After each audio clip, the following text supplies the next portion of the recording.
Ah, je vais vous dire qu'on s'y attendait pas. On n'avait même pas fini notre première année d'expérience. Et quand on a appris que la reconnaissance comme ça, là, sur l'île, du journal autour de l'île, était le centre culturel Robert Martel, je vais vous dire, là, on a tout levé sur nos chaises. On avait un sourire à pu finir. On disait oui, oui, oui, qu'on est fiers, parce que le Centre culturel Robert Martel, là, c'est 23 bénévoles, OK? Ça a été, bon, dans l'historique, c'était les bénévoles de la bibliothèque de Sainte-Pétronille et les bénévoles du collectif ETC. La bibliothèque a vécu 44 ans, puis le collectif ETC avait 8 ans d'exposition d'œuvres d'art.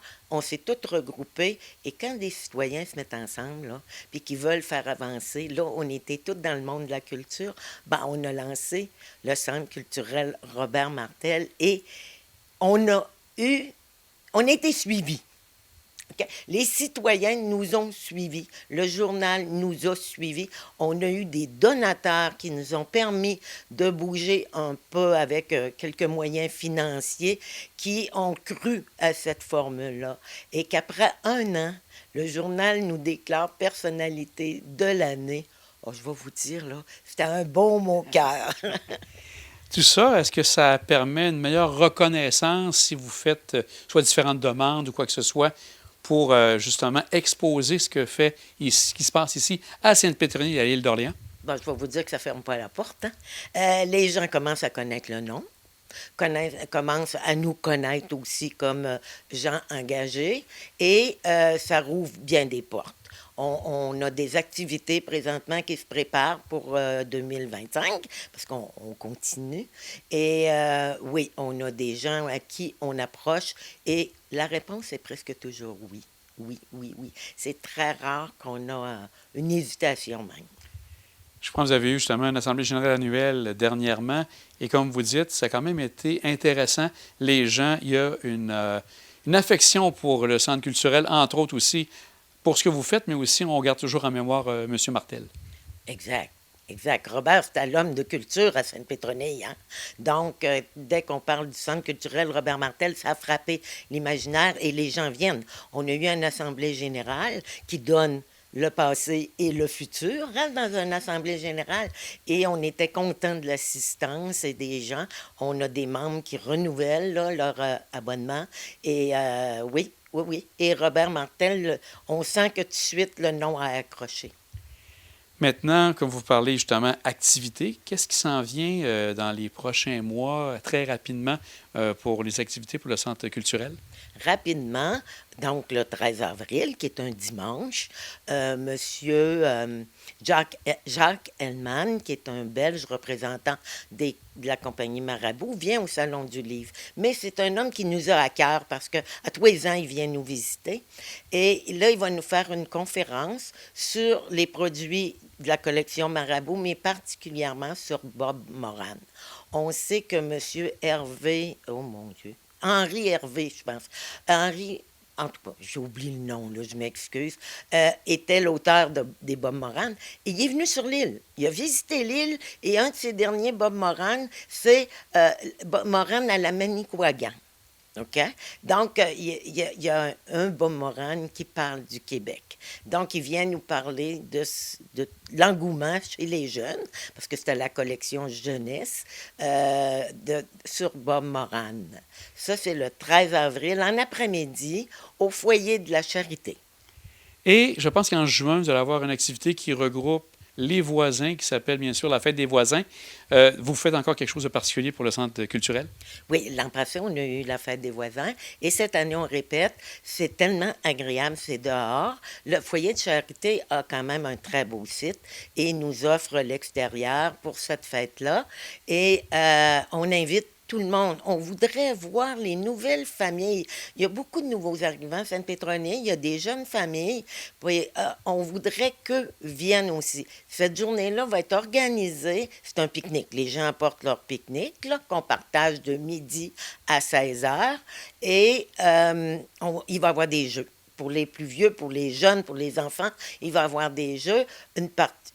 C'est un moyen de se connaître. C'est un moyen de vivre en communauté. Donc, on invite, il va y avoir des invitations à tous les foyers là, pour la fête des voisins, le 1er juin. Si le temps est très maussade, on va remettre au 8 juin, le dimanche suivant. Cette année, ce qui est particulier, parce que là, on n'aura pas l'occasion de tout parler de la programmation parce que ça va s'en venir un peu plus tard, mais on va en glisser un petit mot. 75 ans du naufrage du RMS Franconia. Ça a marqué l'imaginaire en juillet 1950. Là, vous ne pouvez pas tout nous dire, mais je pense qu'il va y avoir une programmation vraiment spéciale pour ça. Je vais vous reprendre un petit peu. C'est pas un naufrage, c'est un échouement. Il n'y a pas eu de blessés, il n'y a pas eu de noyade, rien de ça. Mais il y a eu un boom énorme parce que le 12 juillet 1950, le bateau de croisière de la compagnie Cunard partait de Québec pour aller à Liverpool. Et en plus, c'était l'année 1950, l'année sainte. Donc, le bateau partait bien chargé de Québécois et à peine quitté Québec, ils ont mal évalué et le bateau a pris les hauts fonds de Sainte-Pétronille et il est rentré sur la pointe, tellement près qu'on pouvait mettre la main sur le bateau. Oh, donc c'est des souvenirs incroyables. Ouais, incroyables pour les gens locaux. Donc, nous autres, notre programmation d'été, qui va être dévoilée à la presse, aux journaux, aux médias un peu plus tard, va être sur cet événement-là. 75 ans, c'est quand même important. Et je pense, comme vous dites, ça ne touche pas que Sainte-Pétronille. Ça va être un événement que vous invitez aussi les gens de toute l'île d'Orléans à participer à ces festivités qui vont se dérouler cet été. Oui, il y a plein de petits détails qu'on va faire connaître au moment des festivités et tout ça.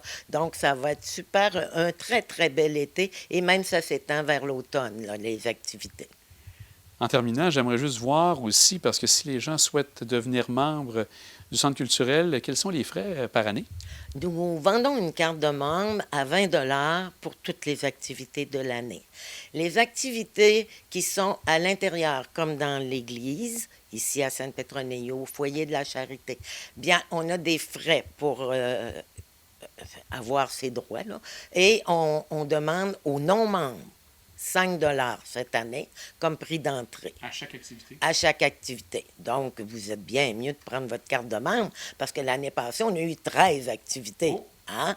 Et cette année, sauf la fête des voisins qui se passe à l'extérieur et c'est une fête de communauté, celle-là, on ne demandera pas un prix d'entrée. On veut votre présence. Mais quand c'est à l'intérieur, comme la conférence qui vient le 13 avril, et cet été, certaines activités vont être à un coût de 5 $ pour les non-membres. Bien, Violette, c'est encore, entre autres, félicitations pour ce bel hommage, bel honneur que vous avez reçu.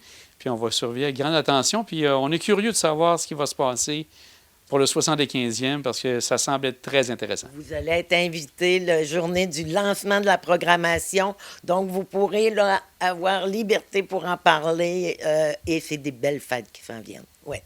Merci beaucoup. Merci à vous.